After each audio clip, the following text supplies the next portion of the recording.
Hi everyone, and welcome to your next Humanities lesson in Year 8.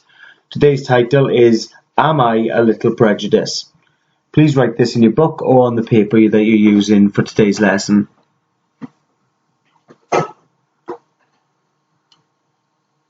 Okay, now that's done, let's move on. Our objectives: to improve and build on our existing oracy and thinking skills, to demonstrate an understanding the concept of prejudice and discrimination, to decide which characters should be thrown out of the balloon and why. We'll go more detail on that later. To start us off and get our brains working, I've put in a riddle for you to solve. A father and son are in a car accident. Both are rushed to the same hospital. They both need emergency surgery to survive. The father goes into surgery first. While the father is still in surgery, the son is taken into a separate operating theatre for his operation. However, when the surgeon turns up, they take one look at the boy and exclaim, "I can't possibly operate on this child. He is my son." How can this be? Please take 30 seconds to have a think of your answer and then resume the video.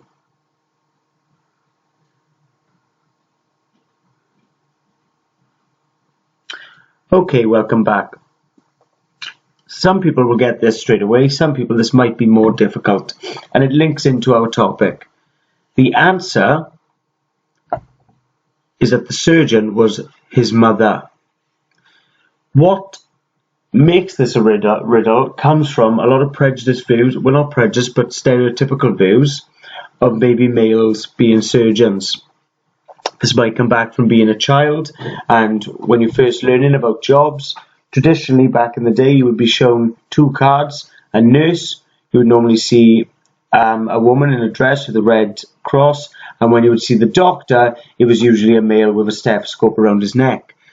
This is an idea of how stereotypical ideas and prejudice leads into prejudiced views, and you automatically didn't assume that the surgeon could have been a woman, which therefore makes sense because it would have been his mother.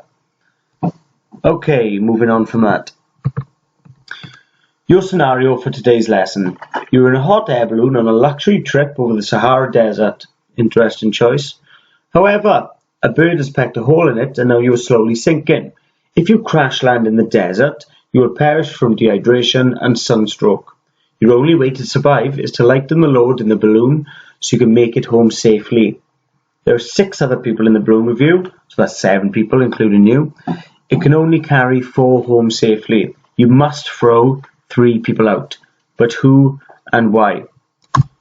The rules. As you read the statements I'm about to give you, you must decide which 3 people you're going to keep and which are going to be thrown overboard.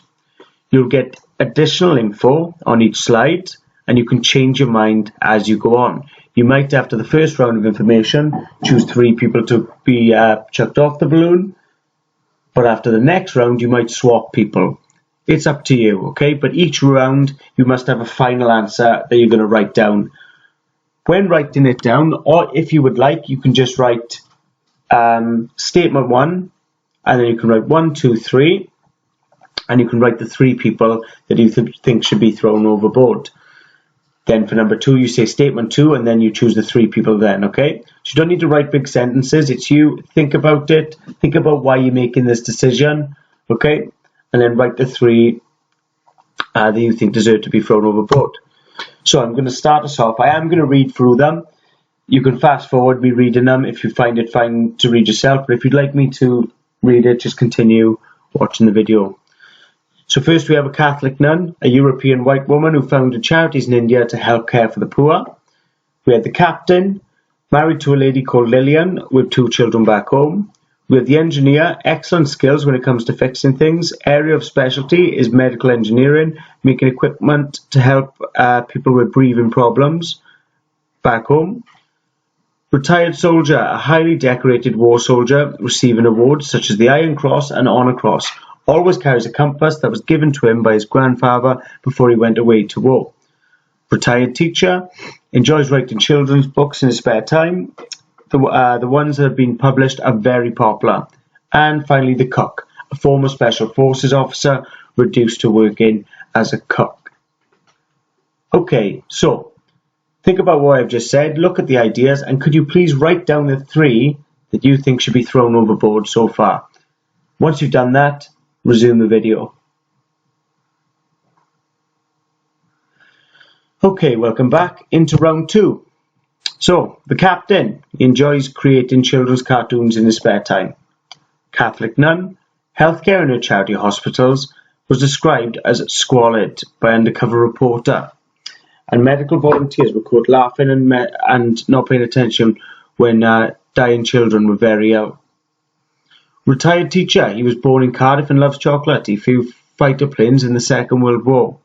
The cook, he's a former Special Forces officer reduced to working as a cook because he was court-martialed, military law, following unprofessional actions whilst in the army. So he was discharged from the army.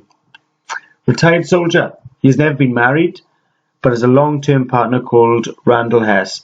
They may marry in the future now that gay marriage is legal in the area of Europe, and they share a home in the UK. Engineer, he has a son called Luke and an estranged wife who is a senator for an anti-war efforts in her country. So, could you please write down the 3 that you have now decided to throw off the hot air balloon?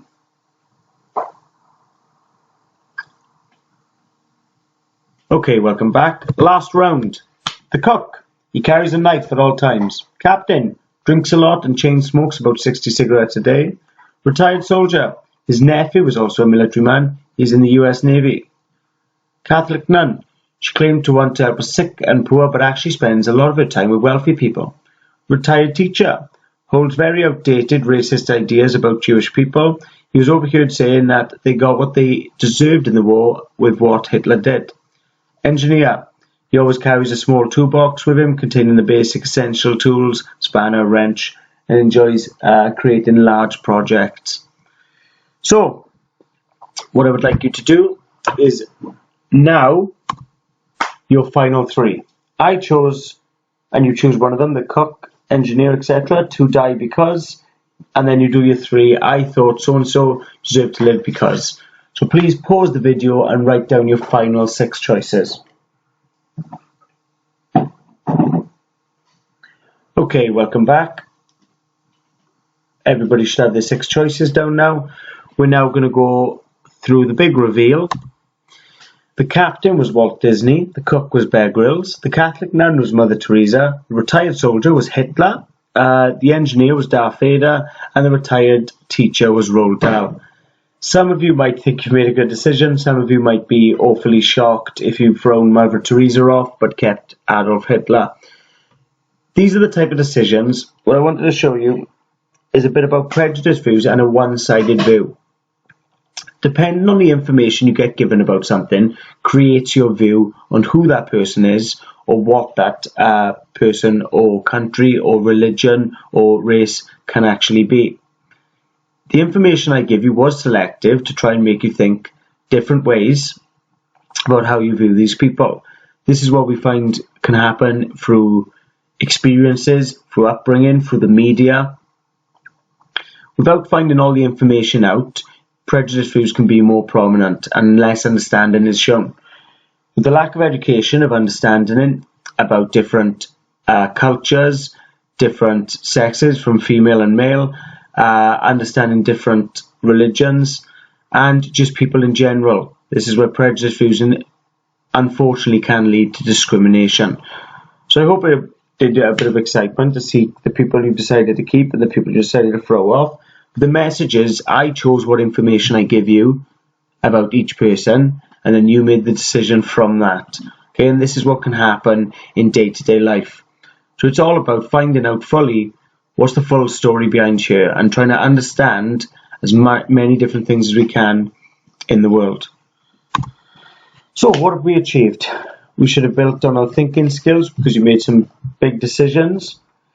You were demonstrating an understanding of the concept of prejudice and discrimination. At the end, we looked at where it came from and we decided which characters should be thrown out the balloon and why. You all should have written down a reason why you made each decision.